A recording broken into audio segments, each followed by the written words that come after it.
In this first example, we'll see how we can use long division to determine the asymptotes of the function for x over x minus 3. Um, we'll see that this, even though it doesn't look like, is related to the reciprocal function f of x equals 1 over x that we covered last lesson. So the idea is to use long division so we can divide 4x by x minus 3 using the long division process.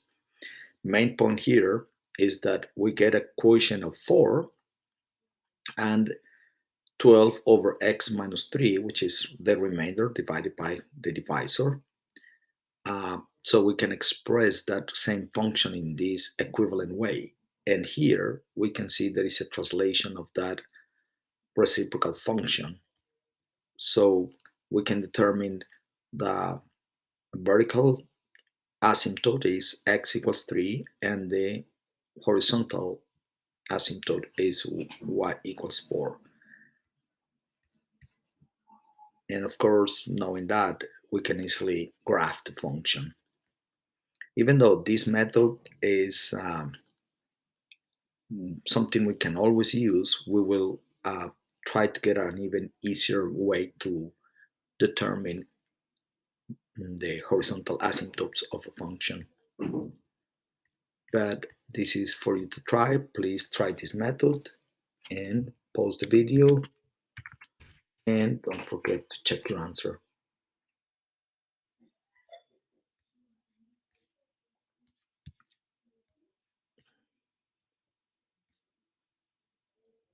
We could also practice this part right here. Please do it on your own and don't forget to check your answer.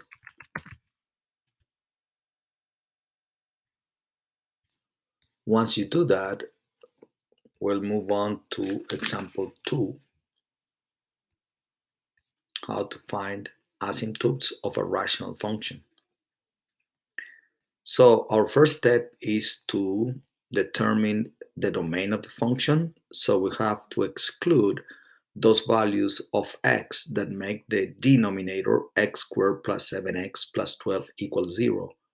And at this point, the easiest way to do it is probably use our Desmos graphing calculator. So when we graph x squared plus 7x plus 12, we get a parabola and we can see when the parabola reaches the x-axis, that is at x equals -4 and also at x equals -3. So this could be the vertical asymptotes. So if we just graph the function, let's get rid of this one, we didn't use that one, we'll see something like this. And we're gonna try to graph the two vertical asymptotes. And we can see that maybe that could be the case, that those two are vertical asymptotes. Um, we can scroll down and see how the graph is getting closer and closer to those two vertical lines. Um, of course, since the function is defined for any other values, excluding -4 and -3, we can ask ourselves, where is the part of the function that is between the two vertical lines? And to find those, you actually need to go really high to the 50 number on the y-axis. So what I'm gonna do is I'm gonna change this value here to be maybe 60 so that you can see the part of the graph at the top. So now we can see the whole thing. So that is, for example, 1 and 2. I will record another video for example number 5. So in the meantime, if we go back to this, so knowing that those two are the vertical asymptotes, here is the algebraic way to find those numbers rather than using Desmos, but I'm suggesting you to use Desmos so that you get it easier. And now we understand the graph right here. the graph is not defined, that means that those are the excluded values. So the domain is all real numbers except -3 and -4. And what are the horizontal asymptotes? Here is another good point, and for this one, we'll have to divide this in three different cases, and each one of them refers to the degree of the polynomials at the top and at the bottom. So remember, the degree is the greatest exponent. So here, the greatest exponent at the top is 1, so the degree of the numerator is 1. And the greatest exponent at the bottom is 2, so that means degree of the bottom one is 2. And we're gonna see what the relationship between the degree of numerator and denominator is.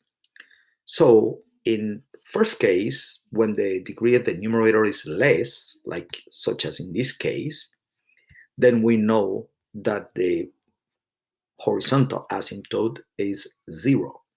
So this is always the case. If the degree of the top or numerator polynomial is less than denominator of the degree of the denominator, sorry.